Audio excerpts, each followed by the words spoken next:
You won't do better under the pressure. You will perform the way trained.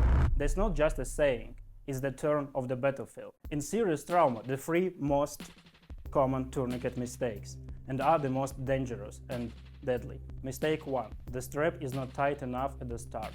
If you don't tighten it well before turning the windlass, you may not stop the bleeding. Mistake number 2. Losing control when it's raining, when it's cold, when you wear gloves or feel stress.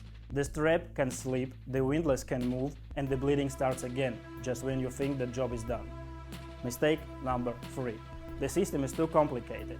When your hands are shaking and every second matters, your gear should be simple, not confusing. Here is something most people don't say. Even with good training, people still make mistakes. That's why we created Trust, not just to replace skills, but support them. Pull, ratchet, lock.